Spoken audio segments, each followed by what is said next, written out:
मानो ये पूरा मार्कर है। अगर इसको हम तोड़े ना, तोड़ते जाएं, एक समय आएगा इसका ऐसे एकदम से छोटा छोटा पार्ट मिलेगा। तो उस छोटे से पार्ट को क्या बोलते हैं? पार्टिकल बोलते हैं। जैसे ये देखते हो यहाँ पर ये जो प्रैक्टिकल है, प्रैक्टिकल हमारा पदार्थ के कण कितने छोटे होते हैं ना, ये हमारा क्रियाकलाप 1.1, ये हमारा क्या है 1.12 है ना। तो ये वाला प्रैक्टिकल हम लोग देखने जा रहे हैं। आप लोग को दिख रहा होगा, आप लोग पानी भरा है और इस पानी के अंदर पोटेशियम परमैंगनेट के कुछ बूंद डाल देंगे। डालने के बाद उसका जो विलयन होगा, जो उसका सॉल्यूशन होगा, उसका कलर चेंज हो जाएगा, यानी कि वाटर का कलर चेंज हो गया।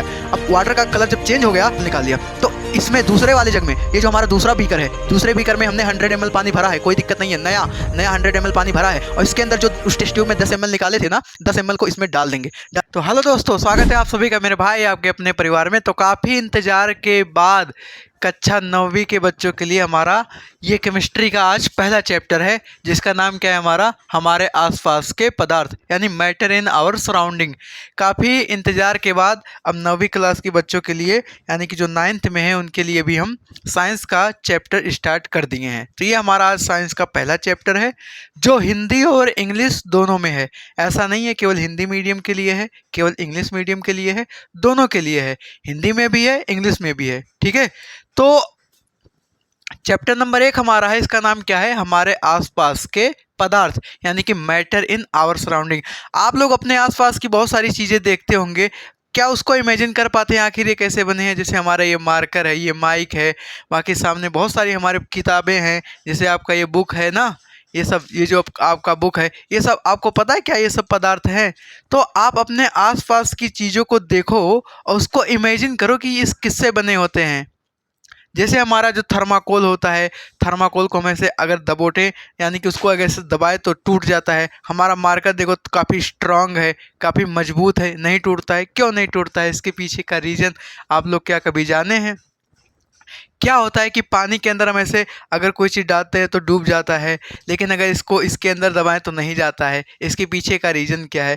तो इन सब के बारे में इस चैप्टर के अंदर हम लोग पढ़ेंगे कि जो भी हमारा पदार्थ होता है, जो मैटर होता है, उसके बारे में अच्छे से पढ़ेंगे और सीखेंगे कि पदार्थ किससे मिल करके बना होता है, पदार्थ के कितने स्टेट, कितने अवस्था होते हैं।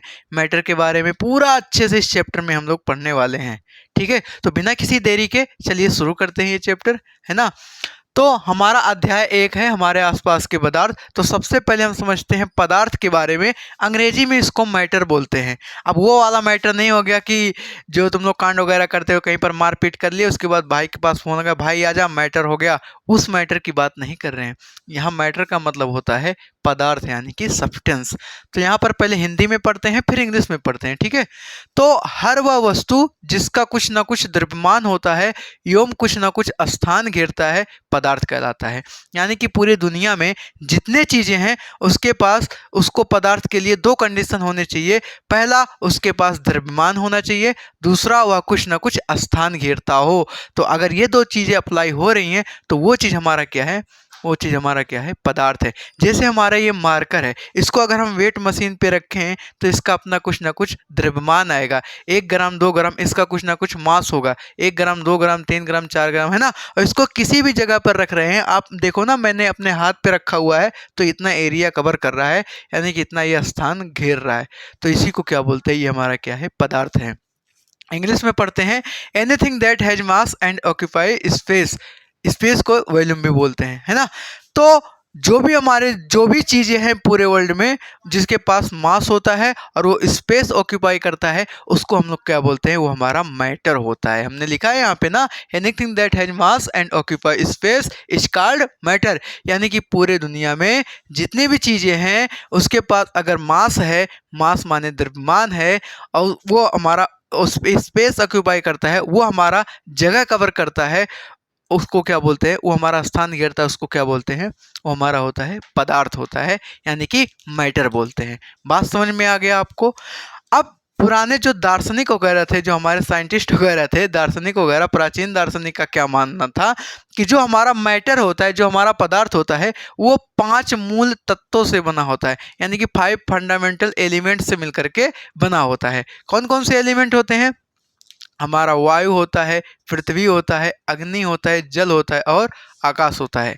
यहाँ पर air, earth, fire, water and sky, यानी कि इन 5 चीज़ों से मिलकर के हमारे ये मैटर बने होते हैं। ये पुराने दार्शनिक का मानना था।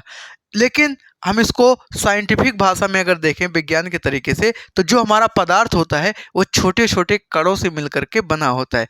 जो भी हमारा मानो, जैसे मानो कि हमारा पूरा पदार्थ है, मानो ये पूरा मार्कर है, अगर इसको हम तोड़े ना, तोड़ते जाएं तोड़ते जाएं तोड़ते जाएं, एक समय आएगा इसका ऐसे एकदम से छोटा छोटा पार्ट मिलेगा। तो उस छोटे से पार्ट को क्या बोलते हैं? पार्टिकल बोलते हैं। जैसे ये हमारा मार्कर ऐसा तो है नहीं कितना बड़ा बन करके आया होगा, ये मार्कर किसी छोटे छोटे पार्टिकल से मिल करके तब जा करके इतना बड़ा बना है ना। तो वो यहीं पर वो पॉइंट मिल रहा है कि जो हमारा ये पूरा पदार्थ बना है, ये छोटे छोटे पार्टिकल से मिलकर के बना है, छोटे छोटे कणों से मिलकर के बना होता है। जो भी हमारा पूरा पदार्थ होता है, कोई भी पदार्थ आप देखो, वो छोटे छोटे कणों से मिलकर के बना होता है, छोटे छोटे पार्टिकल से मिलकर के बना होता है। यहाँ पर इंग्लिश में भी देख लो, matter is made up of small particles, यानी कि जो हमारे मैटर होते हैं वो क्या होते हैं? स्मॉल पार्टिकल से मिलकर के क्या होते हैं? बने होते हैं, यानी कि छोटे छोटे पार्टिकल से मिलकर के अपना मैटर बनता है। और जो पार्टिकल से मिलकर के बने होते हैं, उस पार्टिकल को या तो परमाणु बोलते हैं या तो अणु बोलते हैं। यानी कि जो हमारा पदार्थ है, ये हमारा पदार्थ है, छोटे छोटे कणों से मिलकर के बना होता है। तो जिन कणों से मिलकर के बना होता है, उन कणों को या तो हम परमाणु बोलते हैं या तो अणु बोलते हैं। बात समझ में आया कि जो ये हमारा पूरा पदार्थ बना है, ये छोटे छोटे कणों से मिलकर के बना होता है। तो उन छोटे छोटे कणों को या तो हम परमाणु बोलेंगे या तो उसको अणु बोलेंगे। इंग्लिश में देखें, this particle called atoms and molecules, यानी कि जो हमारे पार्टिकल, जो छोटे छोटे पार्टिकल से मिलकर के हमारा पूरा मार्कर बना है, उन छोटे छोटे पार्टिकल या तो हम एटम बोलेंगे या तो मॉलिक्यूल्स बोलेंगे, या तो एटम बोलेंगे या तो मॉलिक्यूल्स बोलेंगे। बात क्लियर है? जैसे अगर हम बात करें, ये जो हमारा पदार्थ है, आप ध्यान से देखो ना, ये जो हमारा पदार्थ है, ये हमारा पदार्थ दो चीज़ों से मिलकर के बना है। पहला क्या है? पहला हमारा होता है परमाणु। क्या होता है मेरे भाई? पहला हमारा क्या होता है? परमाणु। और दूसरा क्या होता है? अणु। इन दोनों में डिफरेंस क्या है? सबसे बड़ी बात है, जो हमारा परमाणु होता है वो केवल एक ही सिंगल चीज़ों से मिलकर के बना होता है। यानी कि जो कोई भी हमारा एक परमाणु होता है तो उसके अंदर केवल उसी के पार्टिकल रहेंगे, कोई दूसरा वाला नहीं आकर के मिल सकता है। सिंगल हमारे क्या होते हैं? सिंगल पार्टिकल्स होते हैं। जैसे मानो हमारा ये परमाणु है, तो इसके अंदर ऐसे सिंगल छोटे छोटे क्या होंगे? आपस में पार्टिकल होंगे। हाँ, ये हो सकता है कोई दूसरे चीज़ का पार्टिकल हो सकता है, कोई ज़रूरी नहीं है कि एक ही जैसे सब पार्टिकल होंगे।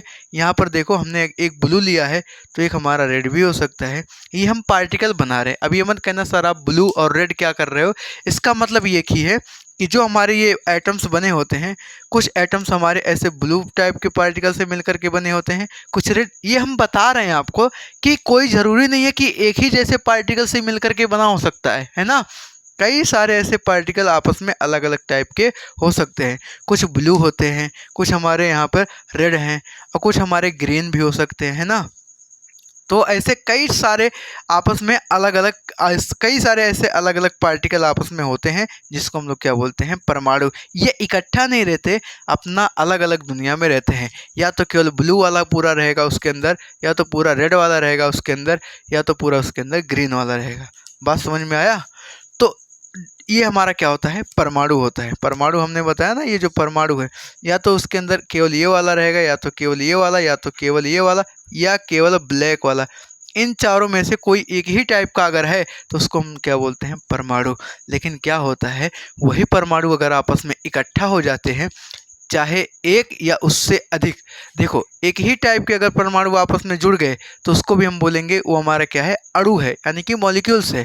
लेकिन अगर अलग टाइप के आपस में परमाणु जुड़ जा रहे हैं, तब भी हम उसको क्या बोलते हैं? वो हमारा अणु होता है, मॉलिक्यूल्स होता है। कैसे? जैसे मानो परमाणु ये ब्लू वाला है और दूसरा भी हमारा परमाणु ब्लू वाला है, ये दोनों आपस में जुड़ जाते हैं, तब ये जो बनता है ये हमारा अणु होता है। यही नहीं, आप अगर देखो एक ब्लू वाला है, एक ब्लू वाले के साथ अगर एक रेड वाला आ गया, तब भी हमारा क्या है? तब भी हमारा वो क्या होता है? तभी हमारा वो अणु होता है, मॉलिक्यूल्स होता है। एक हमारा रेड वाला है, एक हमारा रेड वाला है, रेड वाले के साथ ऐसा सपोज करो कि ब्लैक वाला आ गया, है ना, ब्लैक वाला आ गया, तभी हमारा क्या है? तभी हमारा अणु है। मतलब सर परमाणु यानी कि एटम होने के लिए केवल सिंगल सिंगल सिंगल होने चाहिए, बात राइट है। लेकिन अगर अणु होना है तो या तो खुद का डबल हो जाए या किसी के साथ मिलकर के डबल हो जाए, मतलब उनको डबल होना ही पड़ेगा। जो सिंगल वाले होते हैं वो बेचारे हमारे परमाणु होते हैं, और जो डबल वाले होते हैं चाहे खुद का ही डबल हो जाए या दूसरों के साथ डबल हो जाए, वो हमारा क्या होता है, अणु होता है, मॉलिक्यूल्स होते हैं। तो उम्मीद करते हैं ये चीज़ें आपको क्लियर होंगी। कोई ज़रूरी नहीं है यहाँ पर दो ही हों, यहाँ पर दो ही हों, यहाँ पर तीन भी हो सकते हैं। तीन या तो सेम सेम हो सकते हैं या अलग अलग हो सकते हैं। आपको कंफ्यूज नहीं होना है, सब चीज़ें एकदम बारीकी से के साथ अच्छे से सीखना है। तो उम्मीद करते हैं ये चीज़ें आपको समझ में आ गया होगा। अगला हमारा है पदार्थ के कणों की विशेषताएं, यानी कि characteristics of particles of matter, यानी कि पदार्थ के कणों की विशेषताएं क्या हैं उसको हम देखने वाले हैं। सबसे पहला हमारा विशेषता है पदार्थ छोटे छोटे कणों से मिलकर बना होता है। भैया जितने हमने बताया ना अभी, जो हमारे पूरे मैटर बने होते हैं, पूरा जो हमारा पदार्थ बना है वो छोटे छोटे पार्टिकल यानी कि कणों से मिलकर के बना होता है। ये चीज़ हमने पूरा बताया है। यहाँ पर वही लिखा है the particle of matter are very very small, यानी कि जो हमारे पदार्थ के कण होते हैं वो बहुत छोटे होते हैं। क्या बताया हमने कि जो हमारे पदार्थ के कण होते हैं वो बहुत ही छोटे होते हैं, इतने छोटे होते हैं, इतने छोटे होते हैं कि हम सोच भी नहीं सकते, इतने छोटे होते हैं पदार्थ के कण। समझ में आया कि पदार्थ के जो पार्टिकल होते हैं, कण होते हैं, इतने छोटे होते हैं भैया, इतने छोटे होते, इतने छोटे होते हैं कि हम कभी कल्पना ही नहीं कर सकते। जैसे मानो जो हमारा जल का एक बूंद होता है, जल का एक बूंद आप देखें क्या, जल एक से एक बूंद टपका, वो एक बूंद है। तो जल के एक बूंद में जो हमारे कण होते हैं पता है कितना होते हैं, 10⁻21। कितना होते हैं, 10⁻21 पार्टिकल। यानी कि जल का जो एक बूंद होता है, जल के एक बूंद में 10⁻21 पार्टिकल्स हमारे यानी कि 10⁻21 कण उसमें मौजूद होते हैं। आप एक काम करो, दिमाग लगाओ यहाँ पे कि एक के आगे अगर हम 2 जीरो लगाते हैं तो 100 होता है।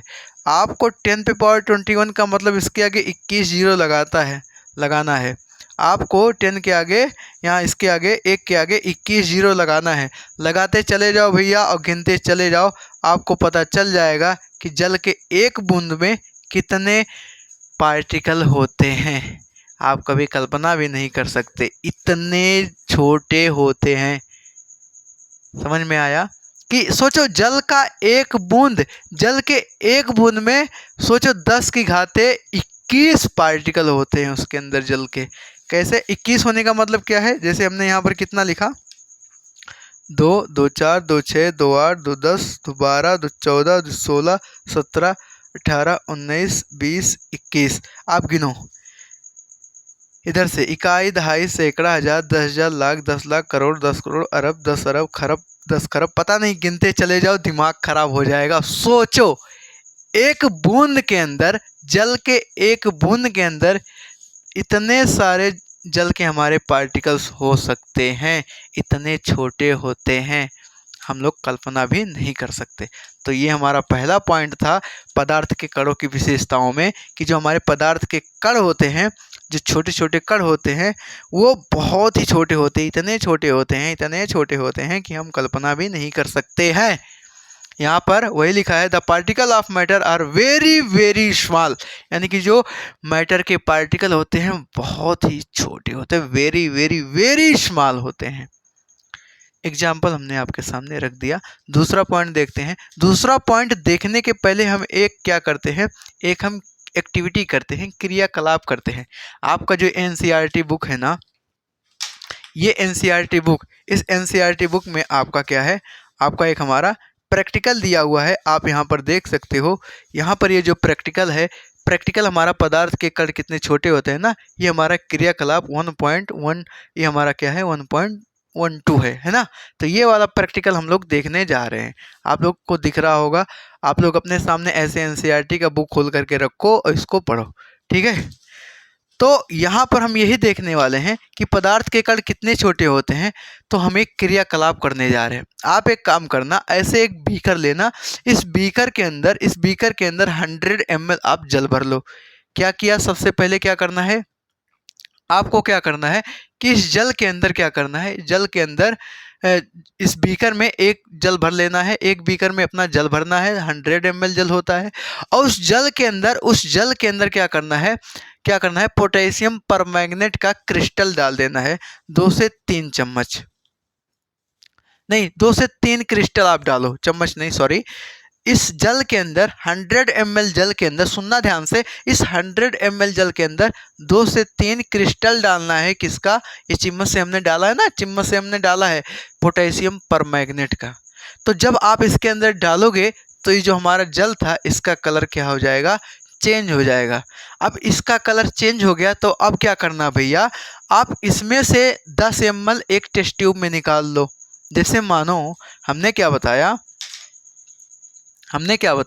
आप लोग ध्यान से देखना, पूरा एकदम मज़ा ही आ जाएगा। जैसे मानो ये हमारा क्या है, इसके अंदर हमने क्या किया, इसके अंदर 100 ml पानी भर लिया है। अब इस 100 ml पानी में जब भर लिया है तो इस 100 ml पानी में हम क्या किए, इस 100 ml पानी में हम पोटेशियम परमैंगनेट के कुछ बूंदे डाल देंगे। बात समझ में आया। इसमें हमने 100 ml पानी भरा है और इस पानी के अंदर पोटेशियम परमैंगनेट के कुछ बूंद डाल देंगे। डालने के बाद उसका जो विलयन होगा, जो उसका सॉल्यूशन होगा, उसका कलर चेंज हो जाएगा, यानी कि वाटर का कलर चेंज हो गया है। अब वाटर का कलर जब चेंज हो गया तो क्या करेंगे, इसके अंदर से, इसमें से 10 ml हम निकाल लेंगे। 10 ml जैसे यहाँ पर लिखा है ना, इस 100 ml में से हम 10 ml इस टेस्ट ट्यूब में से निकाल लेंगे। तो इसमें से 10 ml निकाल लेंगे। निकालने के बाद क्या करेंगे, मानो हमने क्या बताया कि इसके अंदर मानो हमने 10 ml निकाल लिया, तो इसमें दूसरे वाले जग में, ये जो हमारा दूसरा बीकर है, दूसरे बीकर में हमने 100 ml पानी भरा है, कोई दिक्कत नहीं है, नया 100 ml पानी भरा है। और इसके अंदर जो उस टेस्ट ट्यूब में 10 ml निकाले थे ना, 10 ml को इसमें डाल देंगे। डालने के बाद क्या होगा, आप देखेंगे कि ये जो हमने पहले जो डाल करके बनाया था, पहले जो विलयन बनाया था, उससे उसका कलर थोड़ा हल्का हो जाएगा। ऐसा मानो आप एक काम करो, 3 जग में पानी भर के रखो। कितने जग में, 3 जग में पानी भर के रखो। तो जिसमें अपना वो पहले में पोटेशियम परमैंगनेट मिलाए, उसमें से 10 ml निकालो, उसके बाद अगले वाले में डालो। तो अगले 10 ही ml डालोगे ना, तो उससे उसका कलर हल्का आएगा।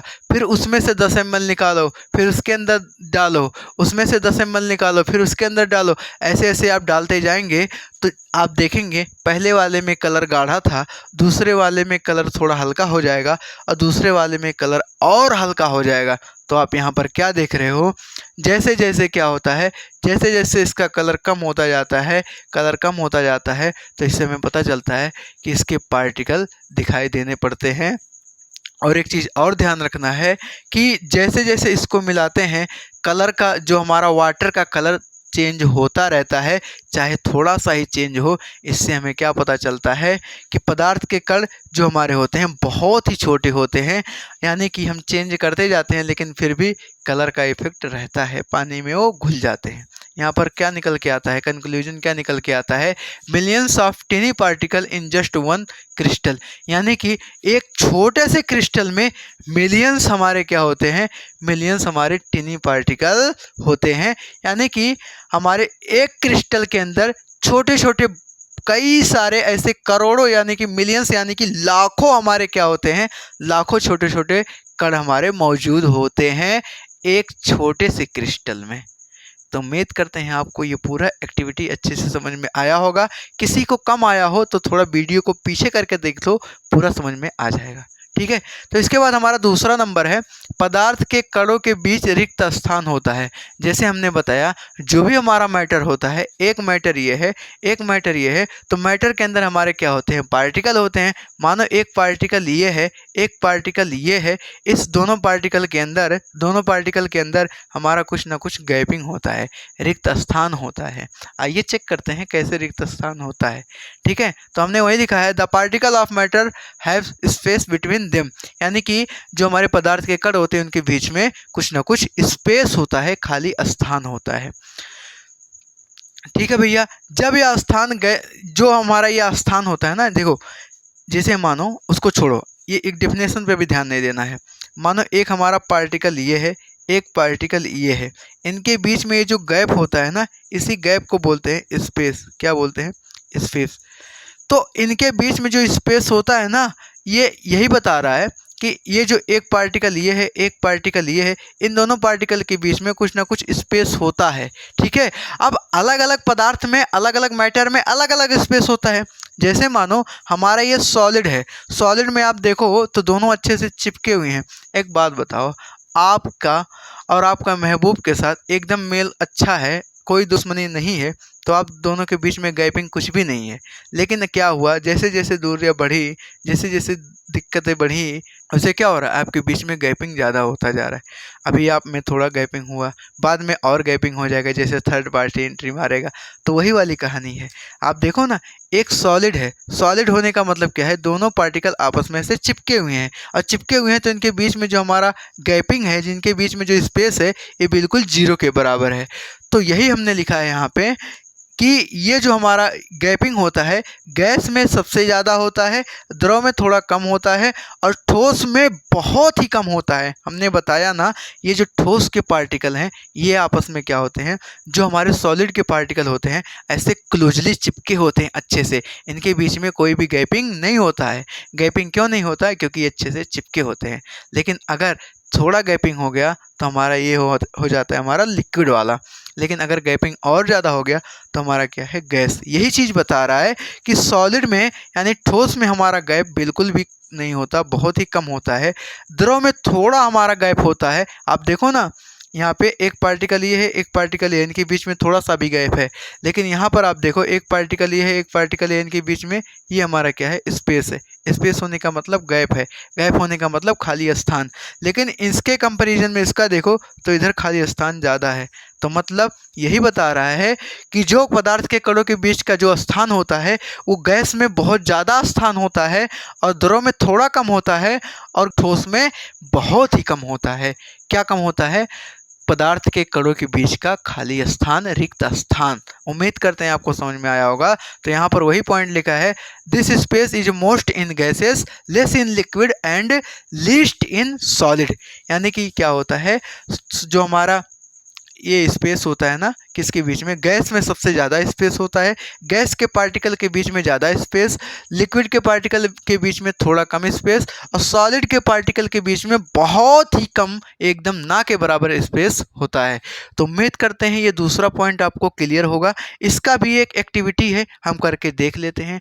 आपको क्या करना है, ऐसे एक बीकर में हमें क्या करना है, वाटर भर लेना है, जल ले लेना है, और इसके अंदर क्या करना है, 2 चम्मच नमक डालना है। और 2 चम्मच आप जब नमक डालोगे, उसके बाद एक डंडे से लेकर के इसको घुमाना है, चलाना है। तो आप चलाओगे तब ध्यान से देखोगे। आप अगर यहाँ पर ध्यान से देखो, यहाँ पर तो हमने क्या किया है, ये जो नमक का कलर हमने रेड रखा है, और वाटर का कलर यहाँ पर ब्लू रखा है। तो इसके अंदर जब मिक्स करेंगे तो जो हमारा एक वाटर है, इन दो वाटर के बीच में एक हमारा नमक बैठा हुआ है। तो यहाँ पर आप वही देखें कि इनके बीच में अगर स्थान नहीं होता, अगर खाली स्पेस नहीं होता, तो क्या ये नमक के पार्टिकल बैठ पाते? नहीं। जैसे आपके और उनके बीच में जब तक गैपिंग नहीं होगा, तब तक तीसरी पार्टी नहीं आ पाएगा। अगर आपके और उनके बीच में काफ़ी ऐसे क्लोजली फ्रेंडशिप है, तो किसी के मजाल नहीं है कि आकर के बीच में कूद पाएगा। लेकिन आपके उनके बीच में धीरे धीरे जैसे गैपिंग हुआ, तो थर्ड पार्टी आकर के बैठ जाएगा। तो वही वाली कहानी है, जो हमारे मैटर होते हैं, जो हमारे पदार्थ होते हैं, इनके कणों के बीच में खाली स्थान होता है। और अगर खाली स्थान होता है तो ऐसे नमक जा कर के उनके बीच में बैठ जाता है, और अच्छे से घुल मिल जाता है। इससे पता भी नहीं चलता कि इसके अंदर घुला हुआ है। आप नमक घोल रहे हो, आप चीनी भी घोल करके चेक कर सकते हो। भाई आप शरबत बनाते हो ना, शरबत बनाते हो तो क्या उसके अंदर चीनी घोलते हो तो चीनी क्या नीचे बैठ जाता है? क्या उसमें नहीं घुल पाता? घुल जाता है। क्यों? क्योंकि जो वाटर के पार्टिकल्स हैं, उनके बीच में कुछ ना कुछ स्पेस है, और स्पेस है तभी जा कर के उसके अंदर बैठ पाता है। और गैस में तो सबसे ज़्यादा होता है। हमारे आसपास गैस घूम रहे हैं, हमको भी उड़ा रहे हैं, गैस फोड़ रहे हैं इधर से, एक गैस का पार्टिकल इधर से, एक गैस का पार्टिकल पीछे से, यानी कि हमारे चारों तरफ गैस के पार्टिकल घूम रहे हैं। ठीक है, तो यही दूसरा पॉइंट है हमारा कि पदार्थ के कणों के बीच रिक्त स्थान होता है, यानी खाली जगह होता है। आप लोग इतना अच्छे से पूरा कॉपी में लिख लेना। हिंदी मीडियम वाले हिंदी में लिखेंगे और इंग्लिश मीडियम वाले सीबीएसई वाले इंग्लिश में लिखेंगे। ठीक है, कोई दिक्कत की बात नहीं है, बहुत ही मेहनत के साथ इसको हमने लिखा है। आप इसको स्क्रीनशॉट ले लो। और हाँ, अगर क्लास को आप स्किप करोगे तो बिल्कुल भी एक भी बात समझ में नहीं आएगी, तो आप इसको आराम आराम के साथ नोट कर लेना, स्क्रीनशॉट ले लो, समझ लो, सीख लो। अगर आपको कोई भी डाउट आता है तो आप नीचे कमेंट बॉक्स में बता सकते हो। ठीक है, और हमारा पढ़ाना अगर आपको अच्छा लगता है तो वीडियो को लाइक कर दिया करिए, है ना। अगर नए हैं तो चैनल को सब्सक्राइब करना नहीं भूलेंगे। तो फटाफट आप इसको नोट कर लो। दूसरा पॉइंट हमने क्लियर कर लिया, इसके बाद हम तीसरे पॉइंट की तरफ आगे बढ़ते हैं। तो इसके बाद तीसरा हमारा है पदार्थ के कण निरंतर गतिशील होते हैं। हमने क्या किया, जो पदार्थ के जो हमारे विशेषताएं हैं उसमें हमने 2 कंप्लीट कर लिया है। ये हमारा तीसरा है। तीसरा क्या बोल रहा है कि पदार्थ के कण निरंतर गतिशील होते हैं, यानी particles of matter are continuously moving.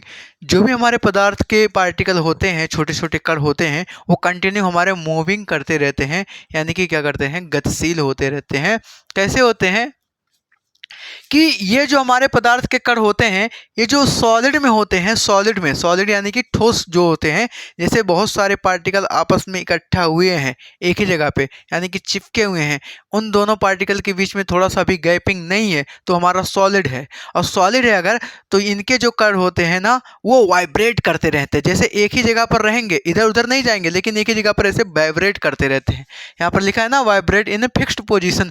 एक ही जगह पर एक ही स्थिति में क्या करते हैं, अपना वाइब्रेट करते रहते हैं। बात समझ में आया कि जो पदार्थ के कण होते हैं ये कंटिन्यू क्या होते हैं, गतिशील होते हैं, ये गतिशील होते हैं। लेकिन जो सॉलिड होते हैं, ठोस, ये हमारे क्या होते हैं, एक ही पोजीशन पर, एक ही पॉइंट पे ऐसे से वाइब्रेट करते रहते हैं। मतलब दूर नहीं जाते, जैसे ऐसा नहीं कि दूर होकर के इधर उधर मूविंग करें, नहीं, एक ही पॉइंट पे से वाइब्रेट होते रहते हैं।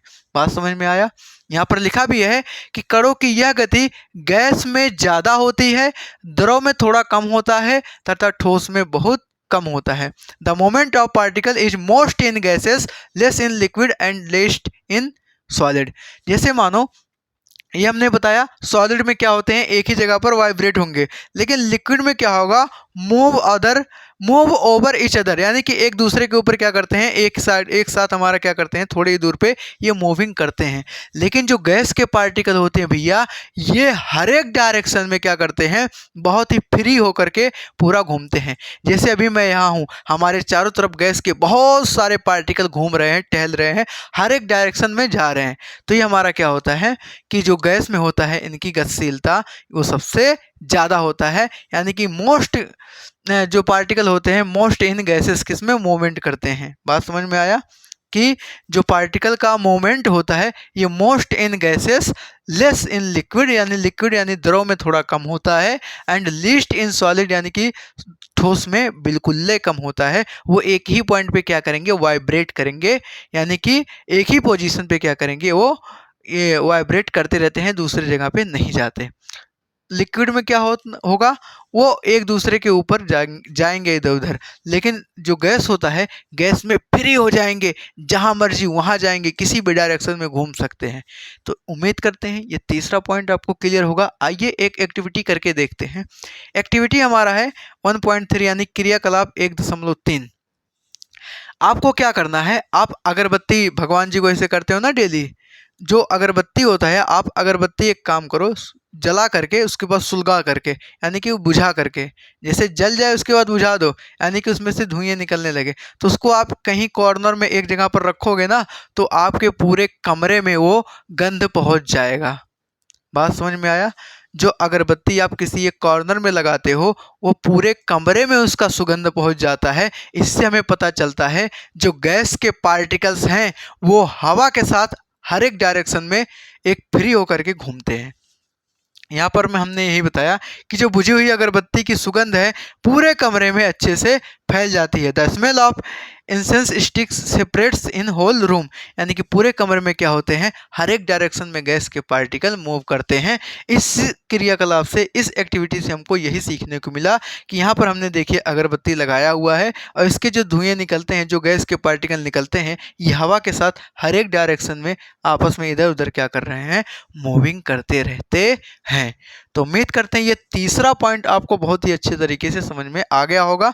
चौथा हमारा है पदार्थ के कण एक दूसरे को आकर्षित करते हैं। Particles of matter attract each other, यानी कि जो हमारे गैस के जो हमारे पदार्थ के पार्टिकल होते हैं, पदार्थ के जो कण होते हैं, मैटर के पार्टिकल जो होते हैं, वो एक दूसरे को अट्रैक्ट करते हैं। जैसे मानो ये एक हमारा मैटर का पार्टिकल है, एक हमारा ये मैटर का पार्टिकल है, एक ये हमारा पदार्थ का कण है, एक ये हमारा पदार्थ का कण है। ये दोनों क्या करेंगे, एक दूसरे को अट्रैक्ट करते हैं। ये इसको खींचेगा, ये इसको खींचेगा, यानी कि ये एक दूसरे को क्या करते हैं, अट्रैक्ट करते हैं। और अट्रैक्ट क्यों करते हैं, क्योंकि दोनों पार्टिकल के अंदर लगता है अंतर आकर्षण बल।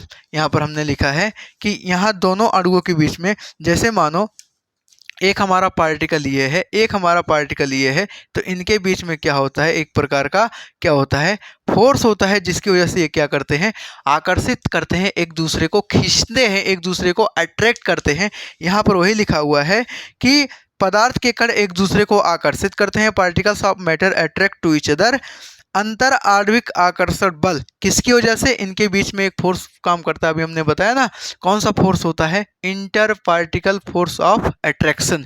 Inter particle force of attraction बोले तो अंतर आणविक आकर्षण बल, यानी कि इनके अंदर के जो अणु होते हैं, अंदर के अणुओं के बीच में जो बल लगता है उसको बोलते हैं अंतर आणविक आकर्षण बल, यानी कि inter particle force of attraction. Inter particle force of attraction, यहाँ पे आप स्पेलिंग करेक्ट कर लो, फोर्स होगा, ठीक है, inter particle force of attraction. और ये जो इनके बीच में, इनके अणुओं के बीच में, इनके कण के बीच में जो हमारा फोर्स लगता है, वो सबसे ज़्यादा फोर्स लगता है सॉलिड में, और उससे कम होता है लिक्विड में, उससे कम होता है गैस में। कैसे होता है, यहाँ पर देखिए, जैसे ये एक पार्टिकल है, ये सॉलिड है, इनके बीच में अंतरा आणविक दूरी बहुत कम है, तो यानी कि इनके बीच में फोर्स, भाई एक बात बताओ, आप और वो दूर कब जाएंगे, जब दोनों के रिश्ते में थोड़ा जमेगा नहीं। अब दोनों का प्यार मोहब्बत काफ़ी सच्चा है, तो क्या एक दूसरे से दूर जाएंगे, नहीं जाएंगे। तो दूर नहीं जाएंगे तो उनके बीच में, दोनों पार्टिकल के बीच में कोई जगह नहीं होगा। कोई जगह क्यों नहीं होगा, क्योंकि उनका रिश्ता इतना मजबूत है, यानी कि उनका आकर्षण इतना मजबूत है जो उनको दूर जाने नहीं दे रहा है। बात समझ में आया। तो यहाँ पर भी वही पॉइंट है कि दोनों पार्टिकल का आकर्षण बल इतना ज़्यादा होता है कि उनके कण काफ़ी क्लोज चिपके होते हैं। तो अगर बताओ दोनों तरफ से रिश्ता मजबूत है तो बीच में दरार पड़ सकता है क्या, कभी नहीं पड़ेगा ना। तो नहीं पड़ेगा तो उनके बीच में जो अंतराण्विक दूरियां हैं वो भी नहीं बढ़ेंगी, वो एक दूसरे के साथ जिएंगे, साथ मरेंगे, वही वाली कहानी है। लेकिन ऐसा कुछ भी नहीं होता है ना। दुनिया पता नहीं क्या क्या ताने सुना देती है, सुनते रहेंगे, पेट भरते रहेंगे। हम भी बहुत सारे सुने हैं, है ना, लोग सुनाते रहते हैं, क्या ही करें उनके बारे में। आपको भी बहुत सारी तकलीफ़ें सहनी पड़ेंगी, बहुत सारी बातें सुनने पड़ेंगी आपको, है ना। जब आप कोई चीज़ अच्छा करोगे तो 4 लोग आपका हाथ पैर पकड़ के रोकेंगे कि ये मत करो, क्योंकि वो आपका भला नहीं चाहते हैं, लेकिन आपको रुकना नहीं है। हमको पता नहीं कितने लोग ने क्या से क्या सुनाया, बहुत जख्म भरे भाई साहब, लेकिन आज यहाँ पर खड़े हैं, आप लोगों को पढ़ा रहे हैं, आप लोग पढ़ो, ठीक है। ये दुनिया है, किसी के लिए अच्छा नहीं सोचती, है ना। कहते हैं ना कि फितरत हमारी सहने की ना होती तो हिम्मत तुम्हारी कुछ कहने की ना होती। तो ये वाली कहानी है कि अगर हम सह नहीं पाते तो अगला कुछ कह नहीं पाता, है ना। हम सह ले रहे हैं तभी आपकी हिम्मत है, आप हमको कुछ कह पा रहे हो, है ना। वही वाली कहानी है, ठीक है। तो सबसे पहले हमने बताया ना कि पदार्थ के कण एक दूसरे को क्या करते हैं, आकर्षित करते हैं। आकर्षित करने का मतलब क्या है, जो हमारा सॉलिड होता है, जो ठोस पदार्थ होता है, उनके बीच में ये जो हमारा क्या होता है, अंतर आणविक आकर्षण बल होता है, ये सबसे ज़्यादा होता है। और जो द्रव होते हैं उसमें थोड़ा कम होता है अंतर आणविक आकर्षण बल। लेकिन जो हमारे गैस होते हैं ये एकदम छुट्टे होते हैं, इनका कोई भी अपनी मनमानी के काम करते हैं, इधर उधर जब मर्जी तब घूमेंगे, जब मर्जी तब सोएंगे, अपनी मर्जी के राजा हैं। क्यों? क्योंकि इनके पार्टिकल के बीच में अंतर आणविक आकर्षण बल बहुत कमजोर है। अब एक बात बताओ भैया, आप दूर दूर रह रहे हो, दोनों लोग दूर दूर रह रहे हैं, तो क्या उनके बीच में अट्रैक्शन फोर्स उतना ज़्यादा होगा? नहीं होगा। जिसकी जहाँ मर्जी वो वहाँ घूमेगा, उसकी वहाँ मर्जी वहाँ घूमेगा, काहे का अट्रैक्शन फोर्स लग रहा है? तो जब ये इनके अणुओं के बीच में आकर्षण फोर्स नहीं लगेगा, आकर्षण बल नहीं लगेगा, तो क्या ये एक दूसरे को अट्रैक्ट कर पाएंगे? नहीं कर पाएंगे। नहीं कर पाएंगे तो भैया दूर दूर रहेंगे, इनके बीच में गैप भी ज़्यादा रहेगा। तो वही वाली कहानी है ना, कि जो हमारे सॉलिड होते हैं इनके बीच में अंतरा आणविक आकर्षण बल बहुत ज़्यादा होता है, गैस में थोड़ा कम होता है, द्रव में थोड़ा कम होता है, और गैस में बहुत ही कम होता है अंतरा आणविक आकर्षण बल। आइए एक क्रियाकलाप करके देखते हैं। एक्टिविटी हमारा है, 3 चीज़ें आपको लेना है। आयरन नेल लेना है यानी कि लोहे की कील लेना है, आपको एक पेंसिल ले लेना है, और एक चाक लेना है। चाक जो बोर्ड पे लिखते हैं ब्लैक बोर्ड पे ना, वो वाला चाक ले लेना है। लेने के बाद क्या करो, आप एक एक करके तोड़ना स्टार्ट करो। आप देखो, एक चाक ले लो, उसके बाद एक पेंसिल ले लो, एक लोहे की कील ले लो। आप तीनों को एक एक करके तोड़ना स्टार्ट करो। पहले चाक को तोड़ोगे तो फटाक से इजीली टूट जाएगा, पेंसिल को तोड़ोगे तो थोड़ा कष्ट होगा लेकिन टूट जाएगा, ठीक है। लेकिन जब वही जगह आप आयरन नेल को तोड़ना स्टार्ट करोगे, पूरा एकदम जी जान लगा दोगे, लेकिन तब भी टूटने वाला नहीं है। तो इसके पीछे का रीज़न क्या है, आइए देखते हैं। तो हमने वही बताया ना, अब एक एक करके तोड़ना स्टार्ट करें, try to break them one by one. तो ऑब्जर्वेशन में हम देखेंगे जो हमारा चाक है वो आसानी से टूट जाता है, इजीली ब्रेक हो जाता है। लेकिन जो हमारा पेंसिल है, इसको तोड़ने के लिए हमें थोड़ा सा स्ट्रेंथ देना पड़ता है, थोड़ा सा बल लगाना पड़ता है। तो यहाँ लिखा है ना, स्ट्रेंथ रिक्वायर्ड, यानी कि कुछ बल की जरूरत पड़ेगी। निष्कर्ष हमारा कंक्लूजन क्या निकल के आता है, जो आयरन नेल होता है इनके अंदर अंतरा आणविक आकर्षण बल बहुत अधिक होता है, यानी कि inter particle of force of attraction is maximum, यानी कि बहुत ज़्यादा होता है आयरन के अंदर। और आयरन के अंदर जब अंतर आणविक आकर्षण बल बहुत ज़्यादा होता है तो इनको हम इजीली तोड़ नहीं पाते। तो तोड़ क्यों नहीं पाए थे, अब आपको पता चल गया होगा। आयरन को क्यों नहीं तोड़ पाए भाई, एक बात बताओ, उनके अंदर अंतर आणविक आकर्षण बल ऐसे एकदम जुड़ा हुआ है, एकदम ऐसे क्लोज है, मजाक बात है, तोड़ पाओगे? नहीं तोड़ पाओगे ना भैया। दोनों के अंदर जब तक दोनों में अपन स्टेबल हैं वो दोनों, तो आप कितना भी आग लगाओ तो उनके रिलेशनशिप में आग नहीं लग सकता, क्योंकि वो समझदार है, उनके बीच में बॉन्डिंग बहुत तगड़ा है ना। तो वही वाली कहानी है, ये जो आयरन नेल है इनके अंतर आणविक आकर्षण बल बहुत मजबूत हैं, और इसी वजह से क्या है, ये टूट नहीं पाते। जान दे देंगे लेकिन टूटेंगे नहीं, एक ही जगह पर वाइब्रेट करेंगे अगर हम गर्म वगैरह कर दिए, लेकिन टूटेंगे नहीं। बहुत ज़्यादा एकदम से अचानक से हुमाच के रख दोगे तब तो टूट ही जाएंगे।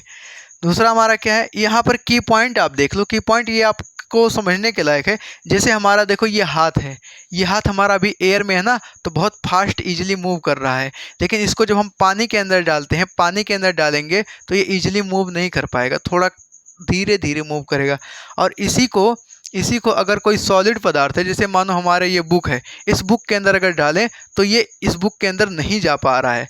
तो मतलब इससे क्या पता चलता है, इससे यही हमें पता चलता है कि जिसमें अंतर आणविक आकर्षण बल कम होगा उसमें हमारा हाथ मूव कर सकता है, लेकिन जिसके अंदर अंतर आणविक आकर्षण बल यानी कि हमने बताया ना inter particle force of attraction जिसमें कम होगा उसमें हमारा हाथ मूव नहीं कर सकता, उसके अंदर हमारा हाथ नहीं जा पाएगा।